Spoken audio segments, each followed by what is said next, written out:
Mindfulness Project family, 2nd of December is Advent calendar time, and today I'm going to read your story. So every week it's like, you know, in the old times in the family we would gather around the fireplace, so make it really comfortable for yourself, and I will read a little story to you and talk a little bit about the story. So yesterday, I hope you heard the teachings about unconditional love and what it is, and especially what it is not.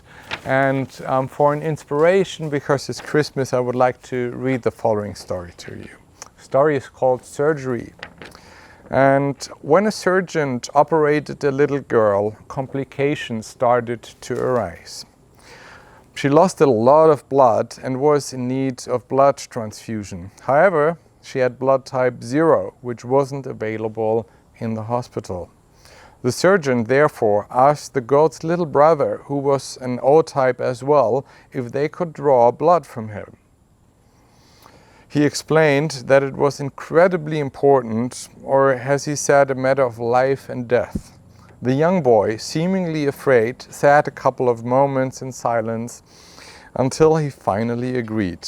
He got up and hugged his parents, wishing them goodbye. After the nurses had taken the blood from him, he whispered anxiously if they knew how many minutes he had left to live. He was absolutely convinced that he was going to die so that his sister could live, and he was willing to do so. When the nurses realized that the young boy thought he was going to die, they cheered him up and explained to him that he had many wonderful and joyful decades left to live. And I love this story because it's such a good example of unconditional love. You know, like I said yesterday, somewhere deep in our hearts, we have the intuition that there is a different plane of existence, a different level, which is not our human needs meeting, but there's a different way how we can relate to each other. And this is what the teachings for me are all about, that we are developing, you know, the wisdom and the power of practice to actually come to this level of existence. And I had a moment, you know, when we were you know, with our meditation retreat, and it was still a rather small group. We were just 12 people, and we were sitting and meditating, and in the middle of the retreat our teacher came and said, "Oh, your mind's calm now, totally. I think we need to change something. So today we all pack only what we can carry with us, and a mosquito net and an umbrella, and we go deep into the jungle." And he smiled at us and said, "And there will be all your friends waiting for you, the mosquitoes, the cockroaches, the snakes and spiders, you know." And I could see around, you know, my friends, you know, all got really pale. You know, they were looking at each other, you know, panic in their eyes. What are we allowed to take with us? And, you know, everybody was coming afterwards to me. And then one of my best friends came and said, "Look, I know I'm a psychologist, but I have such a deep you know, fear of snakes. I cannot be in the jungle. You know, it's impossible. I don't want to." And so I talked with him and said, "Look, my experience is that my teacher never asked anything which people are not able to go through. Why don't you just come with me and try, you know, go as far out of your comfort zone as you can.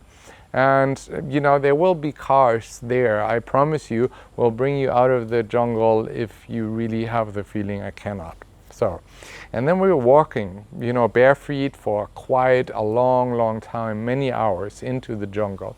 And we came there, and we sat down, and our teacher said, "You know, now just settle into this place by choosing a spot, you know, somewhere." And it was beautiful, the jungle and the lake and the palms, and it was just stunning. and you just meditate. So my friend went and he found a little hut, on a little bit above the ground and with a little thatched roof, and he was like, okay, that's that's exactly the place where I can be. He closed his eyes, and of course, every time a leaf would move, he would just watch, but then he could actually meditate quite a bit.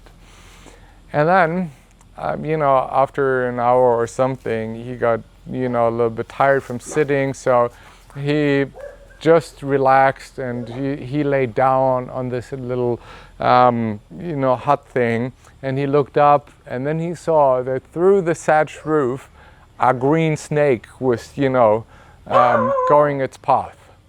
So my friend looked up, and I just saw him, screaming and running through the jungle. He was like, "Wow! I saw a snake! Oh my God!" And the first person he met was a monk, and he grabbed it and said, "I saw a snake! I saw a snake! I cannot be here! I'm too afraid! Bring me out!"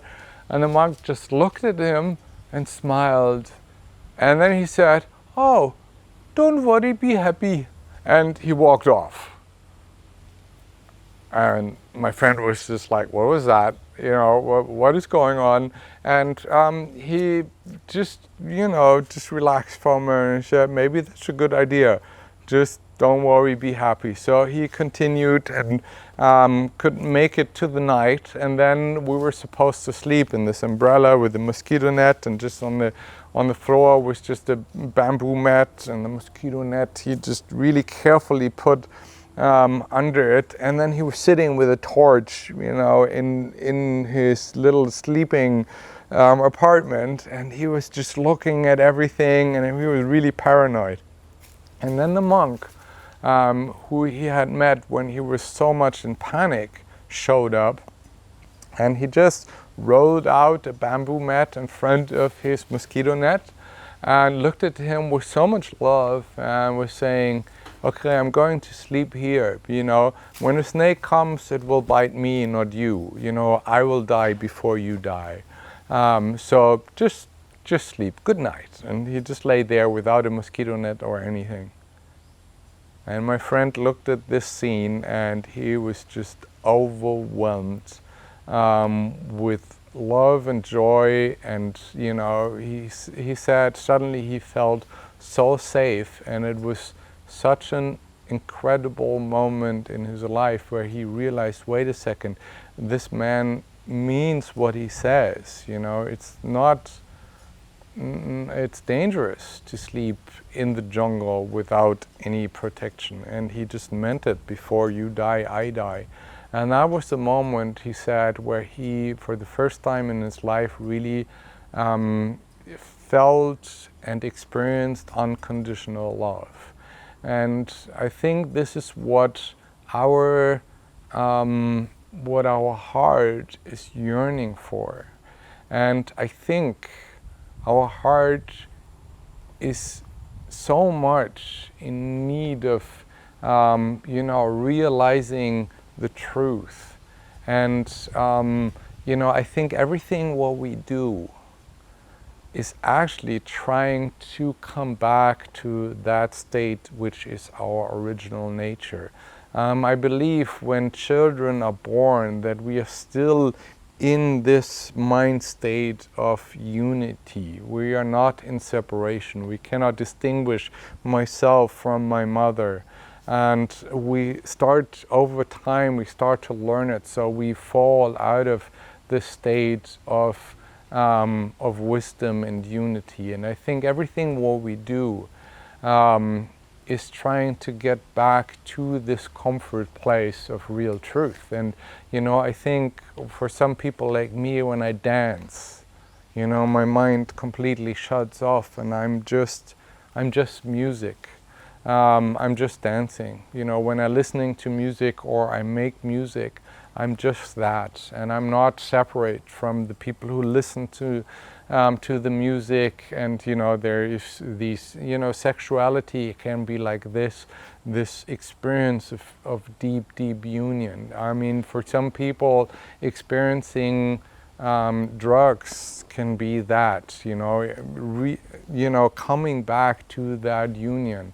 Alcohol abuse, all these kind of things come because we are so disconnected from this union, and we wish to come back. And but the thing is that all these outside things are just substitutes. They just make you feel in a certain way, but that's it. But it's just a substitute for that real connection. And it's our task in life to find back the way, no matter how it is for you, which way that will be. It doesn't have to be meditation. It can be service. It can be wisdom. It can be just genuinely loving other people. But for me, I found out the practice is my key and the quickest shortcut for me to come back to this wholeness which I experience. And it's not found in other people, substances, or anything from the outside. It's pure, unconditioned, so to say. Okay, I hope this little story helped you a little bit to come closer to your heart and be able that we live more from our heart. So enjoy this day deeply. Like I said yesterday, we don't know how many days we have, and there is no reason to just use this day. Don't run around and try to find gifts for other people and just become hectic, what a lot of people do in front of Christmas. Let us go inside and find what we need inside. I wish you all the best. Again, thank you for all your support and all your love you're giving to us. Thank you.